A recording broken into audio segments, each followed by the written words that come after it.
I've recently improved my Commodore 64 by adding some accessories to it. So today I'm going to show you what they are. They're just minor little upgrades, but they just make it run a lot more efficiently, make it faster and more fun to use. So the first is this, the SD2 IEC, and that plugs into the user port here and the serial port here, and that has a little 32GB mini SD card which can contain a lot of things. It basically feels like having a hard drive for your Commodore 64. And here's the reset switch, which is really useful because my particular Commodore, the Commodore 64C, didn't have a reset switch. You had to turn it off and then turn it back on. This is a lot faster, so that's useful.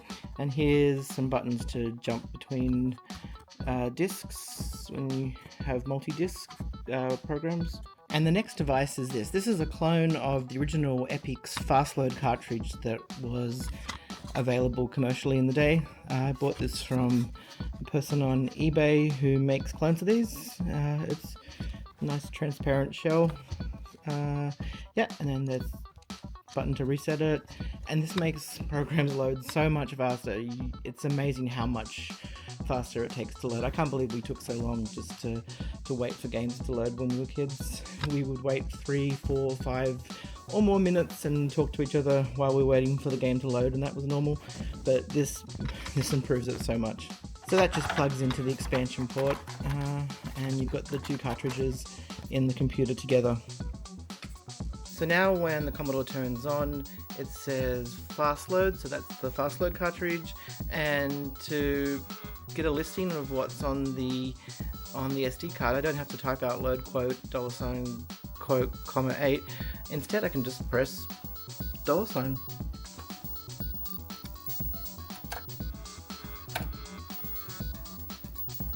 that's everything on the SD card.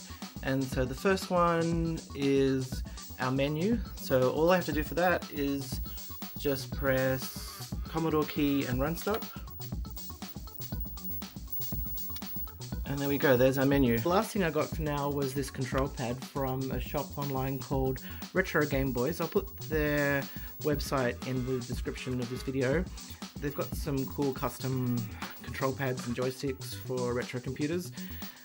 So the Commodore only had one fire button, one joystick control pad button, but they've mapped this second button to up, which is really useful for platform games, where a lot of platform games on C64 used up for jump instead of the more standard NES and Sega Master System 2-button system. So now you can have that on the Commodore 64, which is great for platform games. I can use this to scroll through the menu, and so let's have a look what's on the games that came with this SD card.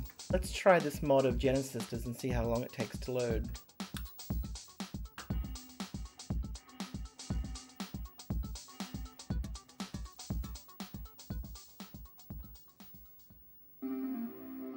So that was pretty fast compared to what it would take on the slow old disk drive here. Okay.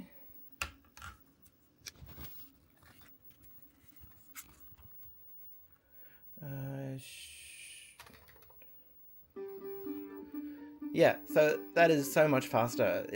I can't believe we waited so long when we were kids to wait for this disk drive to load, but this is so fast. So this game has amazing music.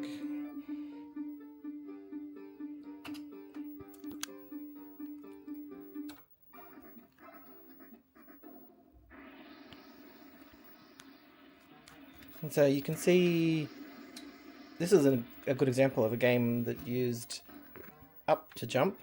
Now I just have to press that button just like I would with Mario on a NES, and the other button is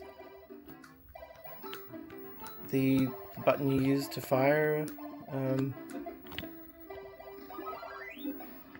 Yeah, this was such a good game, but it was always hindered, I thought, by playing it on playing it on a joystick that had up to map jump instead of a second button like the NES or the the Master System had. Let's try Ghost and Goblins. See how long that takes to load. That's a game I had on disc as a kid. Beautiful flashing.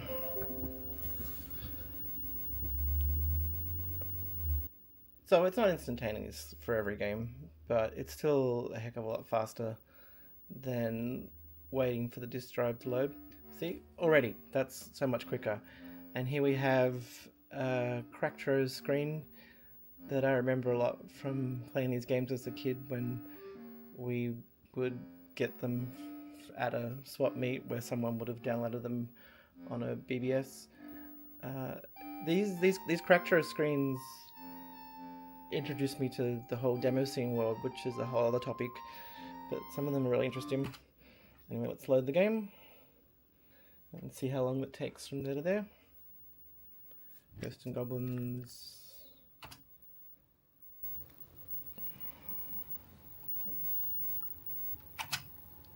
And high score, sure, whatever. Do you want to reset the high scores? Yes, whatever. Yeah, and we're in. That's so much faster. This is unfortunately not the best port of Ghosts and Goblins. And it's hard to hold the camera and do this at the same time. I like the music though. But yeah, yeah, so this is another good one where up to jump and the first button to fire. This actually, yeah.